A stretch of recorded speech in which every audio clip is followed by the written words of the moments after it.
Hello दोस्तों, आज हम अक्षय कुमार की mission Raniganj the great Bharat rescue film की कहानी के बारे में जानेंगे।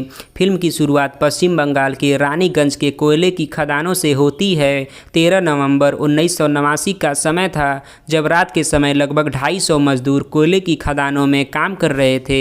उसी वक्त अचानक खदान में एक बहुत बड़ा धमाका होता है और वर्षों से रुका हुआ पानी खदान में भरने लगता है, जिस वजह से खदान के अंदर मजदूरों के बीच अफरा तफरी मच जाती है। खदान के सभी मजदूरों को इस भयंकर समस्या से अवगत करा दिया जाता है, परंतु कुछ मजदूरों तक यह सूचना नहीं पहुंच पाती है, जिस वजह से उन मजदूरों को पानी के सैलाब का सामना करना पड़ता है। अगले दिन यह खबर कोल इंडिया लिमिटेड के आला अधिकारियों तक पहुंच जाती है। मौका मुआयना करने के लिए कोल इंडिया के अध्यक्ष उज्ज्वल आते हैं।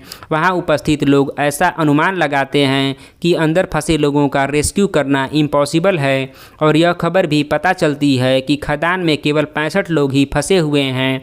बाकी लोगों को बचा लिया गया है, जबकि 6 लोगों की मृत्यु भी हो गई है। यह खबर पूरे रानीगंज में आग की तरफ फैल जाती है, जिससे जगह जगह पर तोड़ फोड़, दंगे फसाद, चक्का जाम शुरू हो जाता है। इसी बीच सड़क जाम में इस फिल्म के नायक जसवंत सिंह गिल भी फंस जाते हैं। जसवंत सिंह गिल कोल इंडिया लिमिटेड के तत्कालीन चीफ इंजीनियर थे। जैसे ही उन्हें घटना की जानकारी होती है, वे जैसे तैसे उस जगह पर पहुंच जाते हैं। जसवंत सिंह गिल एक शादीशुदा इंसान थे जो अपनी पत्नी से बहुत ही ज़्यादा प्रेम करते थे। अगले दिन सारे इंजीनियर्स की एक मीटिंग होती है, जहां जसवंत सिंह गिल भी उपस्थित होते हैं, जिन्हें देखकर अध्यक्ष उज्ज्वल राहत की सांस लेते हैं, क्योंकि उन्हें उन पर पूरा भरोसा था। मीटिंग का मुख्य मुद्दा उन 65 मजदूरों का सफलतापूर्वक रेस्क्यू करना था। वहां के स्थानीय नेता भी उस रेस्क्यू के बहाने अपना उल्लू सीधा करने में लग जाते हैं। प्रशासन द्वारा रेस्क्यू अभियान जारी न करने के कारण वहां की जनता आग बबूला होकर फिर से तोड़फोड़ करने लगती है। जसवंत सिंह गिल जैसे तैसे हालात को काबू में करते हुए रेस्क्यू प्लान पर काम करना शुरू करते हैं। अगले सीन में कोल इंडिया के डायरेक्टर सैन को दिखाया जाता है, जिन्होंने पहले ही इस मिशन को करने से मना कर दिया था, परंतु लालच के चक्कर में वे इस मिशन को पुनः करने के लिए तैयार हो जाते हैं। डायरेक्टर साहब का मुख्य प्लान था कि एक बड़ी सी बाल्टी को रस्सी के सहारे खदान में लटकाकर मजदूरों को बाहर निकाल लिया जाएगा, परंतु उन्हें न ही खदान के मजदूरों की लोकेशन का पता था और न ही पता था कि कितने मजदूर जिंदा हैं और कितने मर गए हैं। अगला सीन खदान का दिखाया जाता है, जहाँ उन मजदूरों के बीच एक बहुत ही अनुभवी मजदूर वासु था, जिसे खदान के चप्पे चप्पे के बारे में जानकारी थी। वासु अपने साथियों से कहता है कि हमें उस पीक पॉइंट पर पहुंचना चाहिए जहां तक पानी नहीं पहुंच सकता, और उसी पीक पॉइंट पर हमें मदद मिलने की भी उम्मीद है। अगले सीन में डायरेक्टर साहब का बाल्टी वाला प्लान पानी के तेज बहाव के कारण पानी में बह जाता है, मतलब फेल हो जाता है। अब सभी लोग जसवंत की तरफ उम्मीद भरी निगाहों से देखने लगते हैं।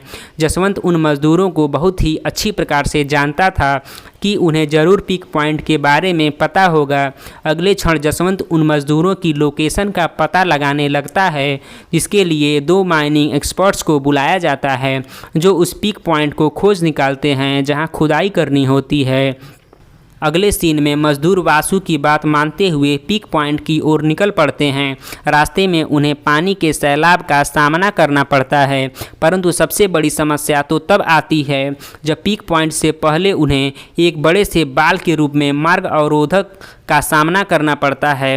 दूसरी ओर लोकेशन जानने के लिए खुदाई शुरू हो गई थी और जसवंत अपने साथियों को बताते हैं कि हमें रेस्क्यू के लिए एक बहुत ही बड़े लोहे के कैप्सूल की आवश्यकता पड़ेगी। दूसरी तरफ होल का काम पूरा हो गया था। उसी होल से जसवंत ज़ोर ज़ोर से आवाज़ लगाते हुए मज़दूरों की लोकेशन का पता लगाने की कोशिश करते हैं, ताकि मज़दूरों को उनकी आवाज़ या टार्च की लाइट दिखाई दे। परंतु जसवंत को क्या पता था कि खान के अंदर मज़दूर अभी भी उस पीक पॉइंट पर पहुँचे ही नहीं हैं। खदान के अंदर से कोई जवाब न मिलने के कारण सबको ऐसा लगता है कि जसवंत सिंह गिल का भी प्लान अब फेल हो जाएगा, जिस कारण वहाँ उपस्थित जनता गुस्सा होकर गिल गिल साहब से भी हाथापाई करने लगती है, जिसका मुख्य कारण उनका अपनों के खोने का डर था।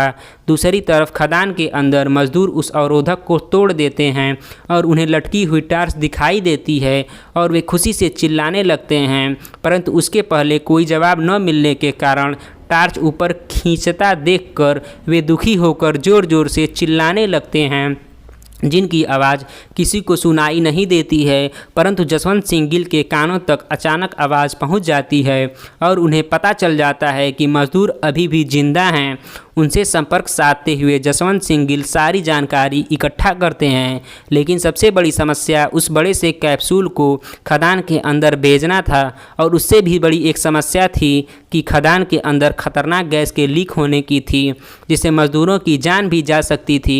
जैसे तैसे शीघ्रतापूर्वक खुदाई पूरी होती है, जिसके बाद स्वयं जसवंत सिंह गिल खदान में उतरकर मजदूरों का रेस्क्यू करते हैं। अंत में वासु और जसवंत सिंह गिल बच जाते हैं। तभी CO2 गैस लीक हो जाती है और दोनों की हालत धीरे धीरे बद से बदतर होने लगती है, परंतु किसी भी प्रकार से कैप्सूल की सहायता से दोनों को बाहर निकाला जाता है। किसी को विश्वास नहीं था कि यह रेस्क्यू मिशन सफल हो पाएगा। मिशन की सफलता के बाद वहां के लोग अपनों को पाकर जसवंत सिंह गिल को भगवान मानने लगते हैं और उनकी जय जयकार करने लगते हैं। धन्यवाद।